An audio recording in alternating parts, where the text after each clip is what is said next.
안녕하세요. 9월 18일 수요일 신나게 시작하겠습니다.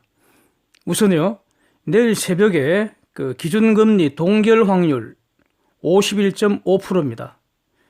25 베이시스 포인트 인하할 확률이 48.5%로 더 적습니다. 이걸 먼저 말씀드리고요. 아래에서 자세히 살필 겁니다. FOMC 회의 전에는 대개 장이 소강 상태입니다. 눈치 봐야죠. 예? 이번에도 그런 것 같습니다. 다우는 하락 출발했지만 꾸역꾸역 회복해서요. 결국 32포인트 상승했고요. S&P 500도 3,005를 회복했습니다. 0.2% 올랐고요. 나스닥 0.4%대 상승입니다.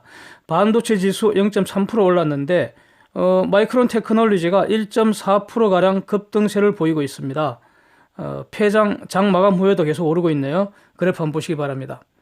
국채 수익률은 3월물 이런 트레저리 빌이 오르고요. 장기채 중심으로 크게 내렸습니다. 아마 이게 기준금리 동결 확률 올라간 거 이걸 반영한 것으로 보입니다.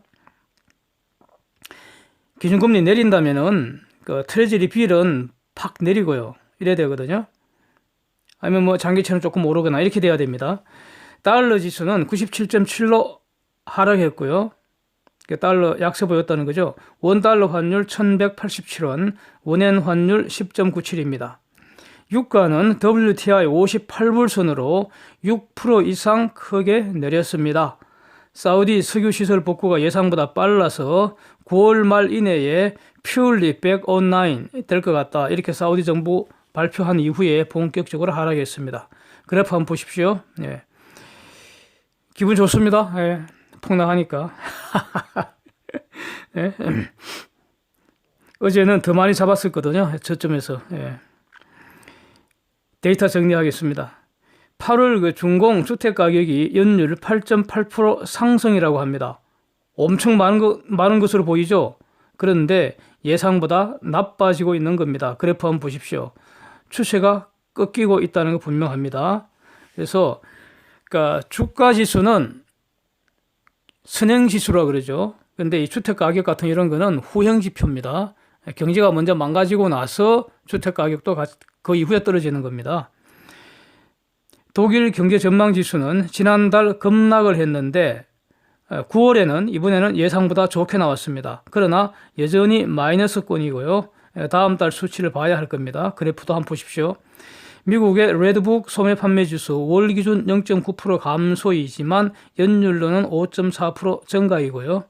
미국의 8월 제조업 생산 0.5% 증가, 산업 생산 0.6% 증가 모두 예상보다 크게 증가한 값이지만 연율로는 여전히 약한 상태입니다. 그래프 한번 보십시오. 쟁점 정리합니다. 패드가 기준금리 동결할 것이라는 이 전망 드디어 로이터, CNBC 등의 메인 뉴스에 등장을 했습니다. 월스트리트저널이나 블룸버그에서는 제가 찾아봤는데 아직 없더라고요. 이런 내용이. 그래서 아마도 제가 세계 최초로 지난 14일 날 긴급 점검 영상에서 이 내용을 처음으로 제가 밝힌 것 같습니다. 예, 재밌습니다. 그때 밝힌 내용과 보도는 크게 다르지 않은 것 같고요. 그런데 문제는 국내 언론들은 말이죠. 어제도 17일 어제도 여전히 기준금리 내릴 가능성 거의 확실하다. 어떤 기사는 연말에 한 번 더 내릴 거다. 이렇게 보도가 되고 있는데 이것은 잘못이라고 봅니다. 이런 기사는요 아마 연휴 전에 나왔던 대략 연휴 시작되기 전에는 이 말이 맞았습니다. 그때는요 기준금리 동결 확률이 3%대도 안 됐습니다. 0. 몇 프로 되고 이랬습니다. 거의 97%, 8%, 99%까지 25bp 내릴 확률이 높았습니다. 지금은 상황이 180도 바뀌었다. 이런 말씀 다시 말씀드립니다. 그러니까 동결되는 근거가 뭐냐?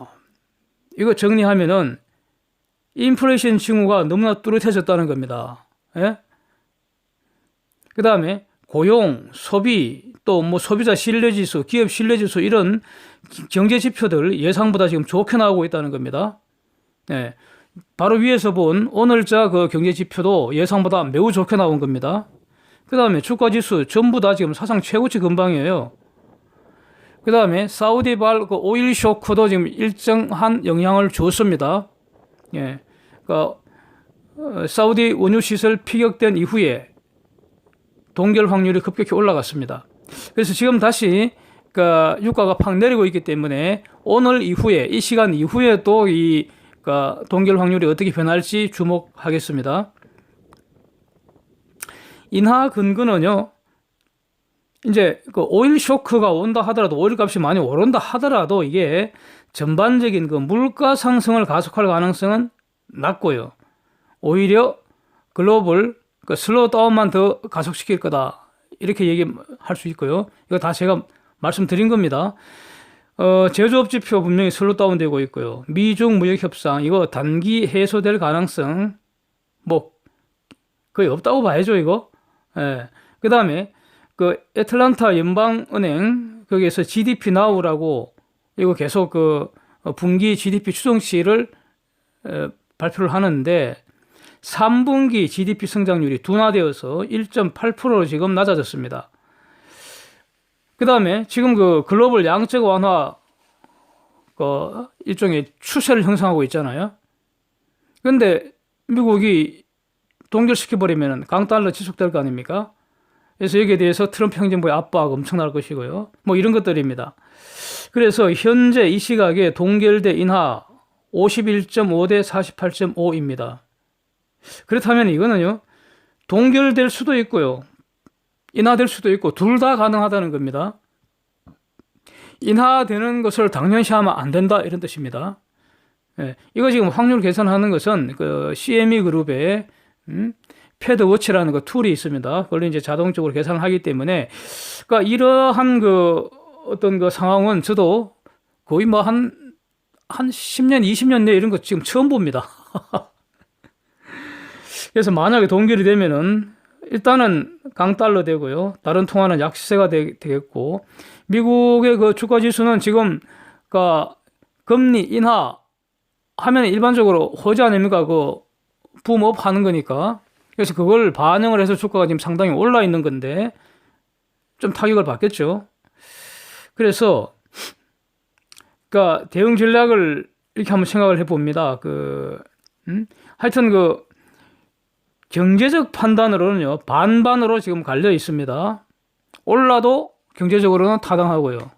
아니 죄송합니다. 다시 정확하게 잠시 제가 지금 동결을 해도 경제적 이유가 타당하고요. 인하를 해도 타당하다는 겁니다.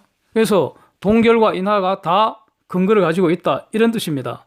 그래서 인하를 했다고 해서 우리 그 국내 어저께 나온 국내 언론 보도 그게 맞았다 이렇게 말할 수 없다 이겁니다. 그 보도는 분명히 틀렸습니다. 인하를 해도 틀린 겁니다. 그렇게 보도하면 안 되는 거죠. 예. 지금은 인하할 확률이 동결될 확률보다 더 낮다는 겁니다. 그럼에도 불구하고 여전히 인하를 할 수 있습니다. 확률 40%대도 확률은 확률이니까요. 예. 확률 10%도 발생할 수는 있습니다. 근데 확률 10%짜리가 발생하면 그건 대박이라고 하는 거죠. 예. 그래서 지금은 하여튼 인하할 가능성이 더 낮다는 점만 분명히 말씀드리고요. 그러면은 지금 그 패드 안에 내부 의견도 갈렸다는 거 아니겠습니까? 그러면은 이제 마지막으로 트럼프 행정부 요구를 고려한 정치적 판단이 개입될지 저는 이게 좀 그 주목이 됩니다. 반반이라는 것은요. 동결이든 내리든 경제적으로는 다 설명이 된다는 거 아닙니까? 그렇다면 내리는 것이 정치적 부담을 줄이는 결정이지 않을까? 이렇게 보여지고요. 동결하면은 주가는 동결이 분명히 호재가 아니잖아요. 그러면 주가는 분명히 하방 압력을 받는데 문제는 이 동결 확률이 현재 주가에 어느 정도 반영되었을까입니다.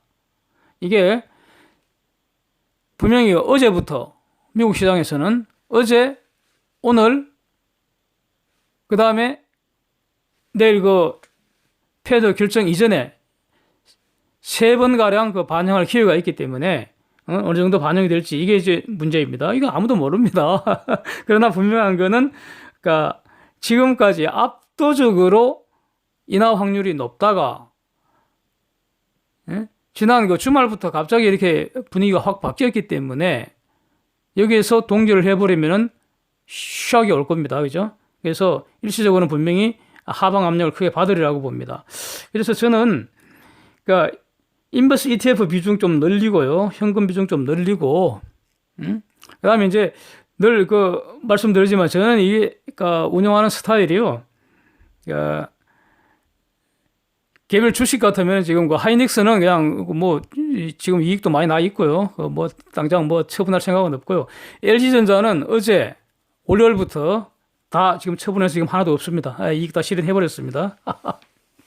제가 LG전자 최근 급등한 거 분석한 영상에서 아마 유심 한번 들어보시면은 이 사람이 LG전자 처분하겠다 하는 걸 아마 뉘앙스를 느낄 수도 있었을 겁니다. 예, 그래서 저는 한 7% 정도 수익이 난 것 같습니다. 그래서 다 던져버렸습니다. 월요일 대부분 던지고요. 찌끄레기 남은 거 어제 다 던져버리고요. 그래서 이렇게 오늘 봐서 좀 만약에 아침에 상승으로 시작하면은 그러면 인버스 ETF는 내릴 테니까 그거 좀 더 비중을 좀 더 늘려두고 저는 인버스는 항상 가지고 있기 때문에 만약에 동기를 내서 주가가 출렁해서 내려앉으면 기분 좋죠. 그러면 인버스 이익 실현해서 내린 주식 또 하이닉스 만약에 좀 더 내려주면 고맙죠. 물량 늘리면 되니까. 저는 그렇습니다. 신나게 놀 수 있습니다. 10월에 미중 무역 협상 준비를 위해서 차관급 실무회담이 워싱턴에서 목요일 날 이제 시작한다고 USTR이 발표를 했고요. 중공이 이를 확인을 했습니다. 그래서 진행 경과를 지켜보면 됩니다. 기본적인 어떤 시각은요, 이전 영상들에서 분석한 것과 다르지 않습니다. 예, 이거, 혹시 안 보신 분들은 참고하시면 도움이 되리라고 봅니다. 자, 사우디 석유 시세 피습된 거 한번 정리해 보겠습니다. 그러니까, 트럼프 두 마디가 아주 인상에 남습니다. 트럼프가 No rush to respond to the attacks. 그러니까 지금 사우디 시설 피습된 거에 대해서 급하게 반격하고 그러지는 않겠다. 반응하지 않겠다. 이렇게 한마디 했고요. 그래서 미국은 걸프 지역 기름과 가스가 더 이상 필요하지는 않은데 그러나 동맹은 지킬 것이다. 이렇게 분명히 선언을 했고요. 그런데 트럼프가 이렇게 말은 하고 있는데 과연 사우디와 함께 전쟁까지 불사할지 이건 상당히 의문이죠. 그래서 트럼프가 이런 말도 했다는 겁니다. He does not want war after attack on Saudi oil facilities. 결국 전쟁까지는 감수하지 않을 거라는 겁니다. 트럼프가 직접 이런 말을 했다고 보도를 그렇게 했습니다. 결국 사우디 비용이 증가하는 거죠.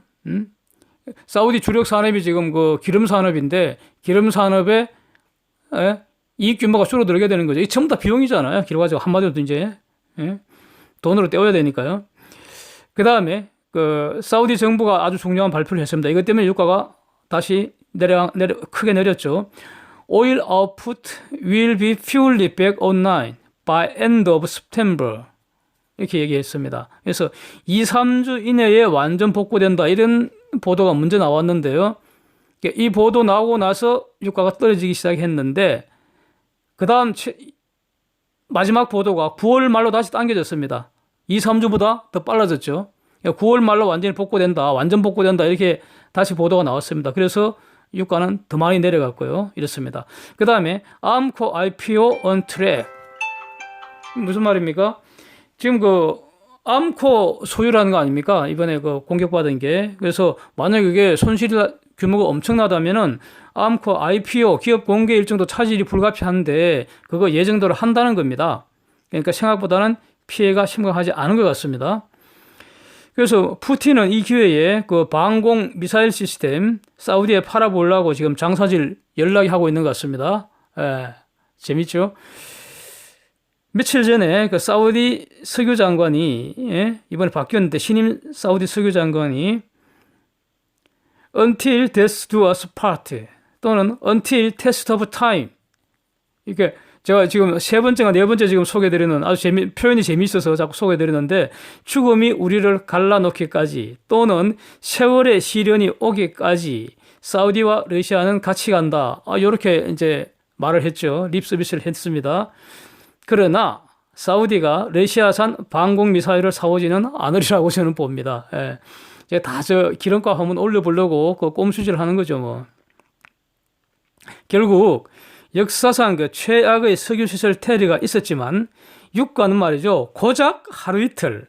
예? 한국 아시아권 시장에서는 이틀이잖아요. 미국 시장에서는 하루 반나절입니다. 하루 반나절. 그리고 54불선에서 58불선으로 올린 이 정도뿐입니다. 물론 뭐 한 62불까지 갔다가 다시 이제 내려온 상황인데요. 그래서 유가는 오르기 힘들다는 것. 이 기름 시장 구조는 완전히 변했다는 거 다시 확인되었다고 봅니다. 물론 이번에 다시 유가가 다시 내려오게 된 거는 그 석유 시설 저거 빨리 복구가 됐기 때문입니다.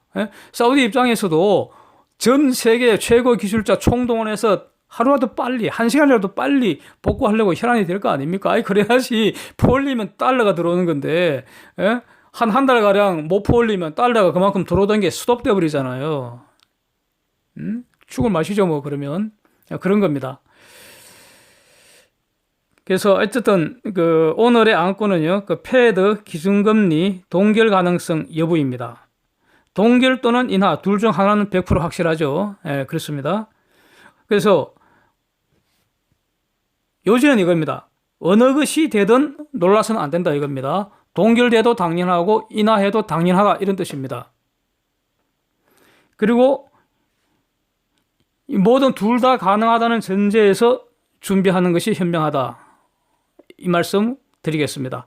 오늘은 이상입니다. 함께해 주셔서 감사드립니다.